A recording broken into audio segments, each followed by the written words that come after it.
Hi there, it's Margot from Margot's Math and More. Welcome back. This is my fourth video about making cover pages and frames with Microsoft PowerPoint. I use PowerPoint 2010. If you're using a different year, no worries. The different versions are similar enough so that major confusion doesn't occur. All the better if you're using a more updated version. You'll have a lot more options than me. Consider yourself lucky. Today we're going to use PowerPoint clip art to make some more backgrounds, frames, and borders.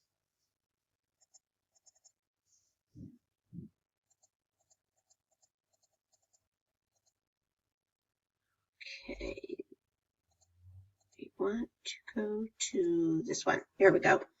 Okay, first you're going to click on Insert, then on Clip Art, and you will type dots in the search bar. Click on Go, and here's a big assortment of dotted graphics. I just love these dots. In the last video, I showed you how to make framed backgrounds using some of these dot graphics. I'd like to show you a couple more things you can do with this before we move on. So this one I made simply by choosing this dot graphic, and as I told you before, you will fill up the whole slide with this, but because I don't want to interfere with my thumbnails, I'm making a smaller version for you. Now go up to Insert, click on Shapes, click on Circle, stretch it so that it becomes an oval, like that. Okay, I think that's pretty centered. I made the interior of this oval white, so I will click on white. And I also made the line on the edge of the circle a different color. It's blue now. I changed it to red. And, oh, no, wait a minute, come back here. Wrong thing, sorry guys. White, change this to red. And I want it to be a little more obvious, so I'm going to choose a thicker outline. And there we go. And in the center here, you could put whatever the name of your product is or whatever you'd like to put in the middle to promote your product. Again, we're going to highlight the whole area. And we don't see the word arrange, so we'll choose Format. Click on Group, group it, and everything's all together as one single unit. And that's how you do that one. Now for this one, I chose these dots. Okay, and I also chose Insert, Shapes, Circle, stretch it into an oval. I left it this color because I liked the way it looked with these dots. I thought it matched pretty good. I also did something else. I went up to Insert, Shapes, and I chose this trapezoid. And I turned it around so that the wider part is on the exterior wall of the graphic and the narrower part is facing towards the center of the graphic. And I simply copy pasted that several times so that I made a row of them at the top. I'm just using paste now because I'm doing the same thing repeatedly. You don't have to use copy when you're doing that, just paste. Here we go. And one more. Okay, even though it doesn't go to the very edge, no problem. Let's highlight this row and format this, and we'll group it together. And we will stretch this out so that it reaches the far end. Okay, we're going to copy this, paste it, turn this around, bring it to the bottom, and you could do the same thing for the sides, and that's how I did this one. Okay, of course you're going to format it, group it together so it's all one picture. And that's how I did that. Okay, let's see what the next thing is. Aha! Finally, we're going to take a look at one last PowerPoint clip art collection. We're going to delete the word dots in the search box and type in wallpaper. Click on Go, and we have some pretty things to choose from here. A lot of these could be standalones as the background for your cover. Some very beautiful ones here. I really like this one. That's pretty, isn't it? That would make a nice cover just as it is. Okay, I'm going to show you how I use some of these images to make these frames. The first one I did by choosing this cute little cupcake, and I sized it down.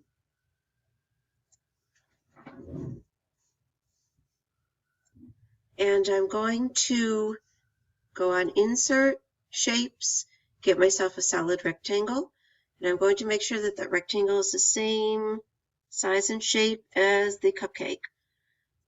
Let's go over here, make sure it's the same width. Okay, and I'm going to make this interior of this rectangle a coordinating color that'll go with the cupcake. And so all you have to do is copy paste and do an alternating pattern of solid and cupcake, solid and cupcake. Oh, wait a minute. This one, copy, paste.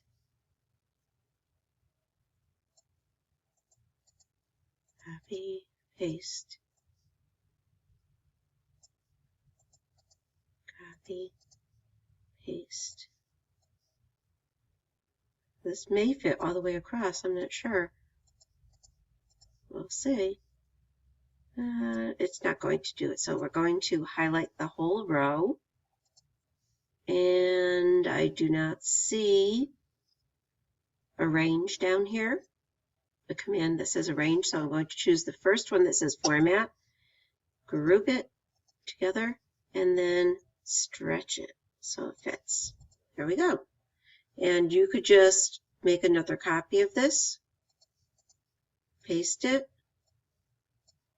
turn it around so it fits on the bottom.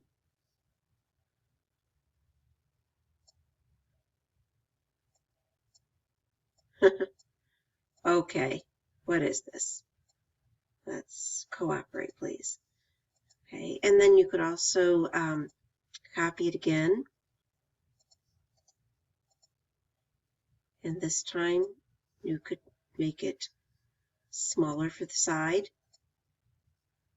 Turn this around.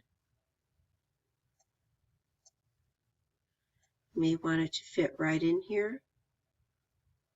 Maybe you don't want to see this. Maybe you want just the pink to be showing, so you could send this to the back. And let's see.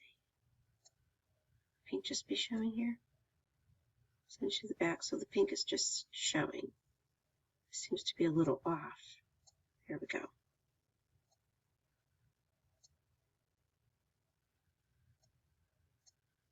Oh, you get the idea. And then the same thing here. Copy, paste, turn this one around.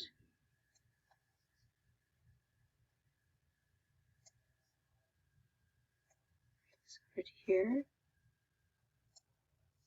Send it to the back. Make this fit better. There. And there you go. You have a cute little frame of cupcakes. Makes a cute invitation too. And then you would just, you know, highlight the whole area and group everything together. But right now we're not going to do that because of time restraints.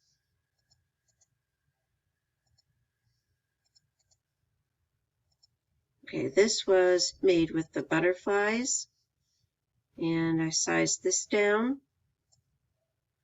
like that, and then I chose rectangle, and hopefully that's the same size. Oh, make it a little bit smaller. That, and maybe like this. made it a coordinating color. Same thing, copy, paste, copy, paste.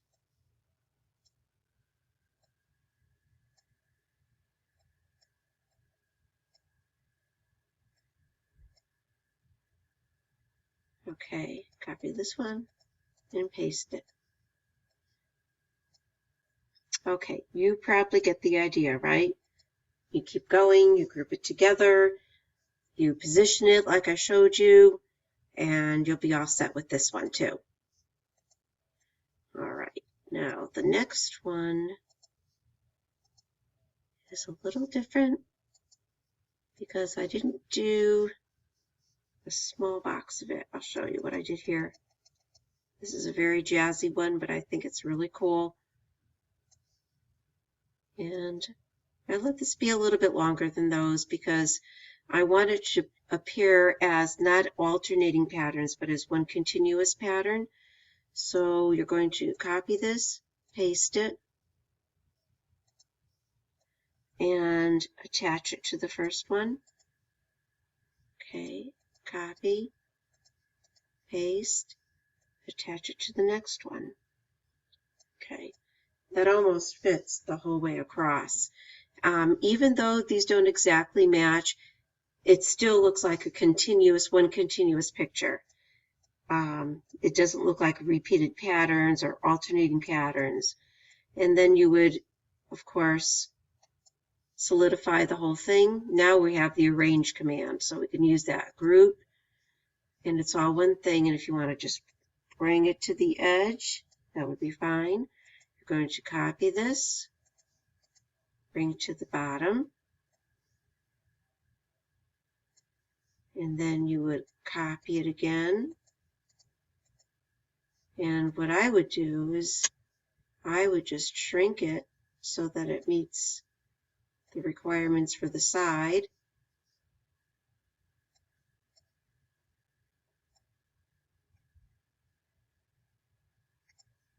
I would try to have it fit right in there. My computer is acting very weird today. Okay. There. And then to this side. See how pretty that looks? It's really easy to make just about anything on PowerPoint.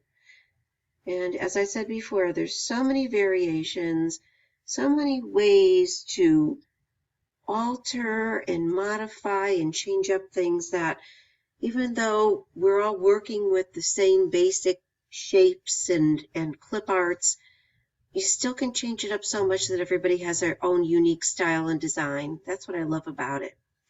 All right, so there's that one. And you're going to highlight it, format, group, and there it is. Everything's together. Ta-da! Okay, I'm going to get rid of this, and it is time for me to say goodbye. Thank you for coming back and checking out my video 4. I hope this was also useful to you. You know, there are tons of teacher sellers on Teachers Pay Teachers who create fabulous clip art, much different from this. You should visit their stores. However, I made this video with the intention of helping many of you who are just starting out and who may be on very limited budgets. This is a good starting point. Plus, it's easy to do, and it'll give you a little confidence in making your own covers. Also, speaking of visiting, I hope you stop by my store as well. The link to my store is at the bottom of each slide. Everyone is welcome. The door to my shop is always open. Talk to you soon. Bye-bye.